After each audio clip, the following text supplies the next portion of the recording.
The Telltale Heart by Edgar Allan Poe. True. Nervous, very, very dreadfully nervous I had been and am, but why will you say that I am mad? The disease had sharpened my senses, not destroyed, not dulled them. Above all was the sense of hearing acute. I heard all things in the heaven and in the earth. I heard many things in hell. How then am I mad? Hearken, and observe how healthily, how calmly I can tell you the whole story. It is impossible to say how first the idea entered my brain, but once conceived, it haunted me day and night. Object, there was none. Passion, there was none. I loved the old man. He had never wronged me. He had never given me insult. For his gold I had no desire. I think it was his eye. Yes, it was this. He had the eye of a vulture, a pale blue eye with a film over it. Whenever it fell upon me, my blood ran cold, and so by degrees, very gradually, I made up my mind to take the life of the old man and thus rid myself of the eye forever. Now this is the point. You fancy me mad. Madmen know nothing, but you should have seen me.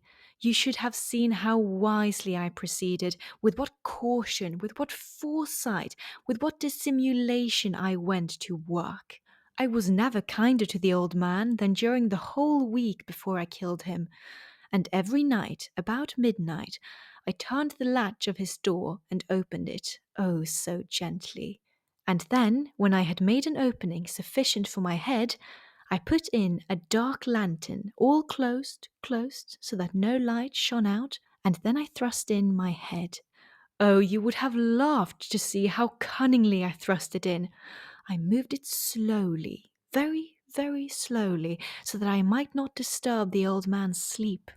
It took me an hour to place my whole head within the opening so far that I could see him as he lay upon his bed. Ha! Would a madman have been so wise as this? And then, when my head was well in the room, I undid the lantern cautiously. Oh, so cautiously, cautiously, for the hinges creaked. I undid it just so much that a single thin ray fell upon the vulture eye. And this I did for 7 long nights, every night just at midnight. But I found the eye always closed, and so it was impossible to do the work, for it was not the old man who vexed me, but his evil eye. And every morning, when the day broke, I went boldly into the chamber and spoke courageously to him, calling him by name in a hearty tone, and inquiring how he had passed the night. So you see, he would have been a very profound old man indeed to suspect that every night, just at 12, I looked in upon him while he slept. Upon the 8th night, I was more than usually cautious in the opening door.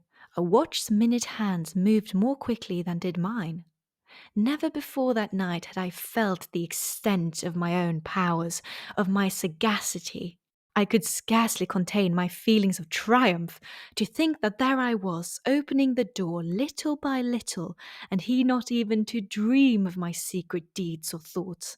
I fairly chuckled at the idea, and perhaps he heard me, for he moved on the bed suddenly as if startled. Now you may think that I drew back, but no. His room was black as pitch with the thick darkness, for the shutters were close fastened through fear of robbers. So I knew that he could not see the opening of the door, and I kept pushing it on steadily, steadily. I had my head in, and was about to open the lantern when my thumb slipped upon the thin fastening, and the old man sprang up in bed, crying out, "Who's there?" I kept quite still and said nothing. For a whole hour I did not move a muscle, and in the meantime I did not hear him lie down. He was still sitting up in the bed, listening, just as I have done, night after night, hearkening to the death watches in the wall. Presently I heard a slight groan, and I knew it was the groan of mortal terror.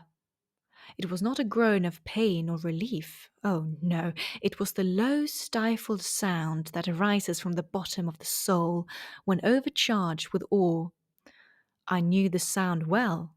Many a night, just at midnight, when all the world slept, it has welled up from my own bosom, deepening with its dreadful echo the terrors that distracted me. I say I knew it well. I knew what the old man felt, and I pitied him, although I chuckled at heart. I knew that he had been lying awake ever since the first slight noise when he had turned in his bed. His fears had been ever since growing upon him. He had been trying to fancy them causeless, but could not. He had been saying to himself, "It is nothing but the wind in the chimney. It is only a mouse crossing the floor," or "It is merely a cricket which has made a single chirp." Yes, he'd been trying to comfort himself with these suppositions, but he had found all in vain. All in vain, because death, in approaching him, had stalked with his black shadow before him and enveloped the victim. And it was the mournful influence of the unperceived shadow that caused him to feel, although he neither saw nor heard, to feel the presence of my head within the room. When I had waited a long time, very patiently, without hearing him lie down, I resolved to open a little, very, very little crevice in the lantern. So I opened it. You cannot imagine how stealthily, until at length a single dim ray, like a thread of the spider, shot from out the crevice and fell upon the vulture eye. It was open, wide, wide open, and I grew furious as I gazed upon it. I saw it with perfect distinctness, all a dull blue, with a hideous veil over it that chilled the very marrow in my bones. But I could see nothing else of the old man's face or person, for I had directed the ray, as if by instinct, precisely upon the damned spot. And have I not told you that what you mistake for madness is but over-acuteness of the senses? Now I say there came to my ears a low, dull, quick sound, such as a watch makes when enveloped in cotton. I knew that sound well, too. It was the beating of the old man's heart. It increased my fury as the beating of a drum stimulates the soldier into courage. But even yet I refrained and kept still. I scarcely breathed. I held the lantern motionless. I tried how steadily I could maintain the ray upon the eye. Meantime, the hellish tattoo of the heart increased. It grew quicker and louder every instant. The old man's terror must have been extreme. It grew louder, I say, louder every moment. Do you mark me well? I have told you that I am nervous, so I am, and now, at the dead hour of the night, amid the dreadful silence of that old house, so strange a noise as this excites me to uncontrollable terror. Yet for some minutes longer I refrained and stood still. But the beating grew louder. I thought the heart must burst. And now a new anxiety seized me. The sound would be heard by a neighbor. The old man's hour had come. With a loud yell, I threw open the lantern and leaped into the room. He shrieked once only. In an instant, I dragged him to the floor and pulled the heavy bed over him. I then smiled gaily to find the deed so far done. But for many minutes the heart beat on with a muffled sound. This, however, did not vex me. It would not be heard through the wall. At length it ceased. The old man was dead. I removed the bed and examined the corpse. Yes, he was stone dead. I placed my hand upon the heart and held it there many minutes. There was no pulsation. He was stone dead. His eye would trouble me no more. If still you think me mad, you will think so no longer when I describe the wise precautions I took for the concealment of the body. The night waned, and I worked hastily, but in silence. First of all, I dismembered the corpse. I cut off the head and the arms and the legs. I then took up 3 planks from the flooring of the chamber and disposed all between the scantlings. I then replaced the boards so cleverly, so cunningly, that no human eye, not even his, could have detected anything wrong. There was nothing to wash out, no stain of any kind, no blood spot whatever. I had been too wary for that. A tub had caught it all. Ha! Ha! When I had made an end of these labours, it was 4 o'clock, still dark as midnight. As the bells sounded the hour, there came a knocking at the street door. I went down to open it with a light heart, for what had I now to fear? There entered 3 men who introduced themselves with perfect suavity as officers of the police. A shriek had been heard by a neighbour during the night. Suspicion of foul play had been aroused. Information had been lodged at the police office, and they, the officers, had been deputed to search the premises. I smiled, for what had I to fear? I bade the gentleman welcome. The shriek, I said, was my own in a dream. The old man, I mentioned, was absent in the country. I took my visitors all over the house. I bade them search well. I led them through at length to his chamber. I showed them his treasures, secure, undisturbed. In the enthusiasm of my confidence, I brought chairs into the room and desired them here to rest from their fatigues, while I myself, in the wild audacity of my perfect triumph, placed my own seat upon the very spot beneath which reposed the corpse of the victim. The officers were satisfied. My manner had convinced them. I was singularly at ease. They sat, and while I answered cheerily, they chatted of familiar things. But ere long I felt myself getting pale and wished them gone.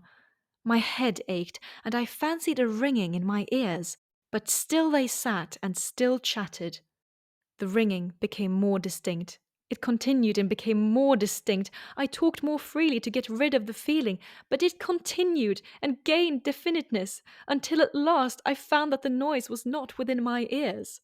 No doubt I now grew very pale, but I talked more fluently and with a heightened voice, yet the sound increased, and what could I do? It was a low, dull, quick sound, much such a sound as a watch makes when enveloped in cotton. I gasped for breath, and yet the officers heard it not. I talked more quickly, more vehemently, but the noise steadily increased. I arose and argued about trifles, in a high key with violent gesticulations, but the noise steadily increased. Why would they not be gone? I paced the floor to and fro with heavy strides, as if excited to fury by the observations of the men, but the noise steadily increased. Oh God, what could I do? I foamed, I raved, I swore, I swung the chair upon which I had been sitting, and grated it upon the boards, but the noise arose over all and continually increased. It grew louder, louder, louder, and still the men chatted pleasantly and smiled. Was it possible they heard not? Almighty God! No, no, they heard, they suspected, they knew. They were making a mockery of my horror. This I thought, and this I think, but anything was better than this agony. Anything was more tolerable than this derision. I could bear those hypocritical smiles no longer. I felt that I must scream or die. And now, again, hark! Louder, louder, louder, louder! Villains! I shrieked. Dissemble no more. I admit the deed. Tear up the planks. Here, here. It is the beating of his hideous heart.